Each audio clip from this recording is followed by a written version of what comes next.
Many times in the history of our civilization, the introduction of a new thought has brought skepticism, even ridicule. Despite this, there always has remained the duty and an inalienable right to tell the people the truth. The motion picture you are about to see is true. It is not fiction. Much of the information in it has never been told. You will see it here for the first time. On July 29, 1952, at the Pentagon, a press conference was held. This is the actual official transcript of that conference. Among those participating were Major General Roger M. Ramey, Director of Operations, USAF; Colonel Donald L. Bauer, Technical Analysis Division, Air Technical Intelligence Center; and Captain Edward J. Ruppelt, Aerial Phenomenon Branch, Air Technical Intelligence Center. This is Major General John A. Samford, Director of Intelligence, United States Air Force, who conducted the conference. Why was the conference held? It all began with an incident which occurred in 1947. On the afternoon of June 24th of that year, Kenneth Arnold made the first report on flying saucers. On this day, Arnold took off from Chehalis, Washington, and flew toward the Rainier Plateau at an elevation between 9,000 and 10,000 feet. Over Mineral, Washington, he observed a formation of very bright objects to the north. He radioed ahead that they appeared to be close to the mountaintops and traveling at tremendous speed. When Arnold came in for a landing at Pendleton, airport personnel and the local press were waiting for him.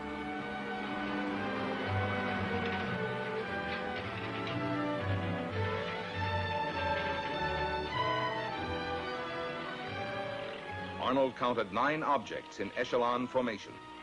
He observed that they had no tails and described them as saucer-shaped objects. The story was picked up by the wire services. He saw what? In the next 24 hours, virtually every newspaper in the country ran the story.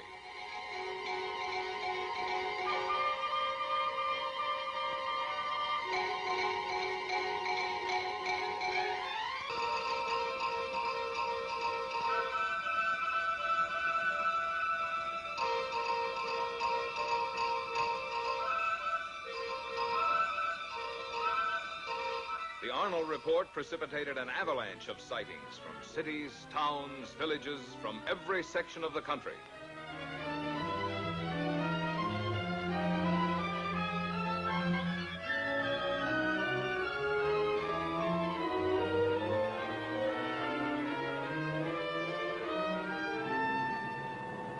The commercial aspects of the saucer situation were not overlooked.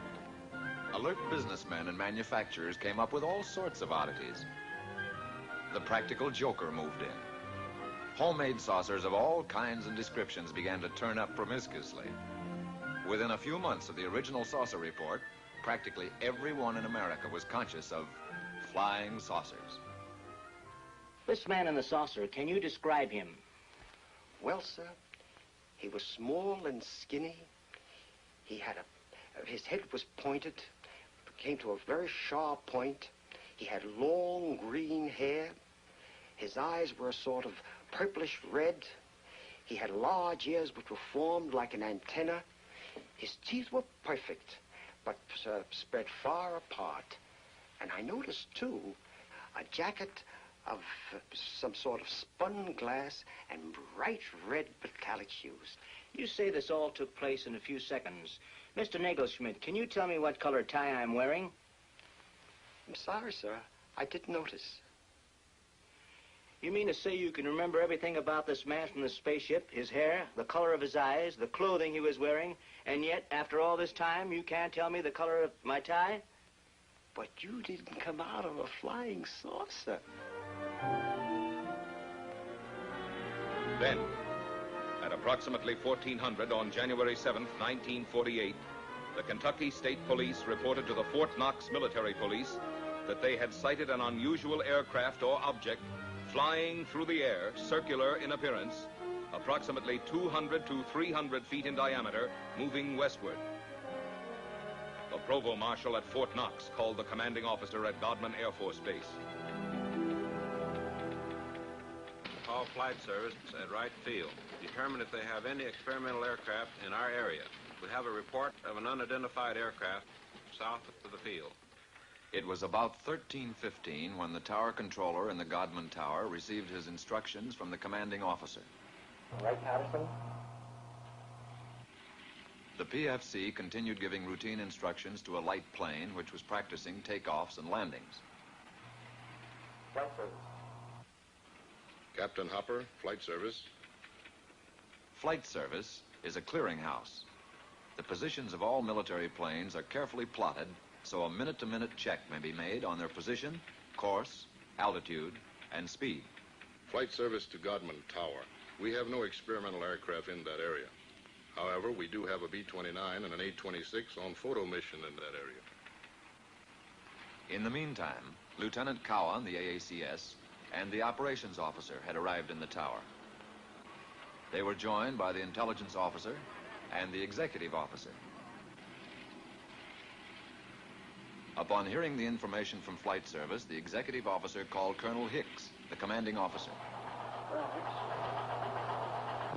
Hicks, can you come over to the field, please?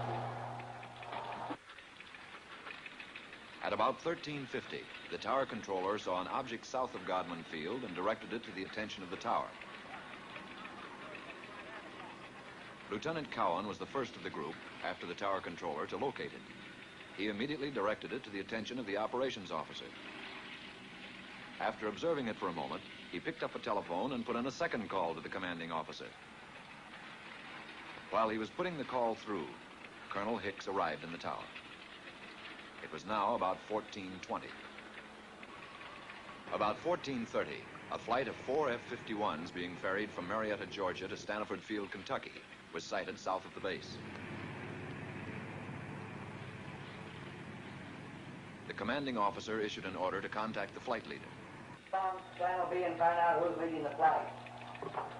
Godman Tower to leader, Flight 451. Godman Tower to leader, Flight 451. Come in.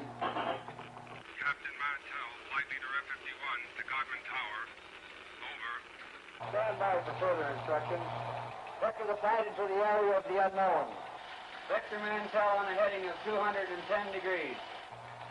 Godman Tower to Captain Mantell. Come in, over. Mantell to Godman Tower. Over. Godman Tower to Captain Mantell. Investigate an unidentified object in your area. Your new course, 210 degrees. 210 degrees. Mantell to Godman Tower. Changing heading to 210. Loco, out.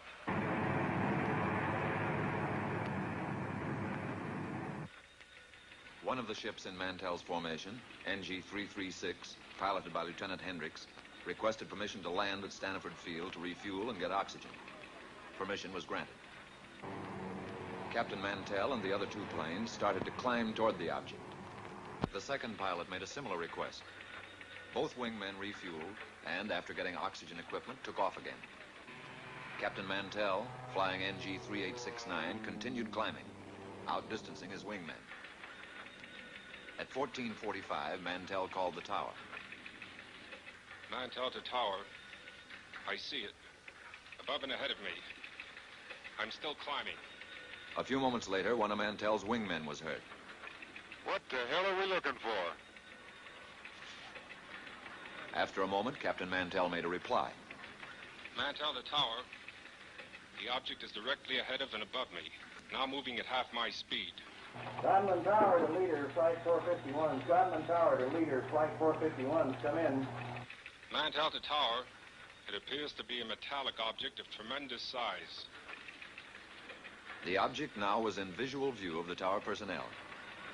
Mantell to Tower. I'm trying to close in for a better look. I'll go to 20,000 feet.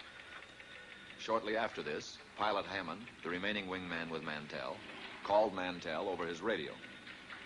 Level off, Captain, until I've regained visual contact. The personnel in Godman Tower waited tensely for Mantell's reply, but he made no answer. A moment later, Pilot Hammond made another report to the tower. Mantell seemed to have disappeared. Mantell had apparently climbed beyond his wingman. At 15:25, the remaining wingman broke off and returned to Stanford Field.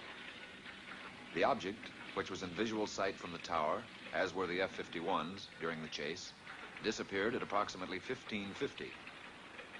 The F-51s were first lost to view, and then the object went behind a cloud. Godwin Tower to Captain Mantell. Come in. Over. This is Godwin Tower to Captain Mantell. Come in. Over. At 1750, Staniford advised Godman Tower that Mantell had crashed 5 miles southwest of Franklin, Kentucky. The crash had occurred at approximately 1645. Captain Mantell was killed.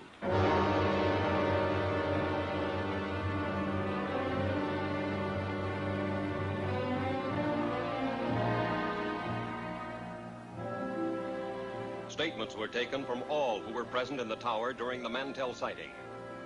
The tower controller stated, It looked silver or metallic. the intelligence officer, It appeared to be a bright silver object. the executive officer, It was circular in shape. the AACS, A small white object in the sky. the operations officer, It appeared round and white. the commanding officer. It could be seen plainly with the naked eye. The statements were typed up for the necessary signatures as the interrogation concluded. There was one point on which there was some disagreement. Not everyone who had been present in the tower had heard Mantell when he reported over the radio that he was moving in for a better look.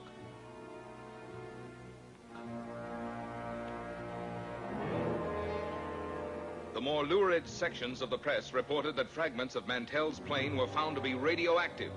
Some news sources reported that an autopsy revealed that Mantell had been killed by some kind of death ray unknown to our men of science.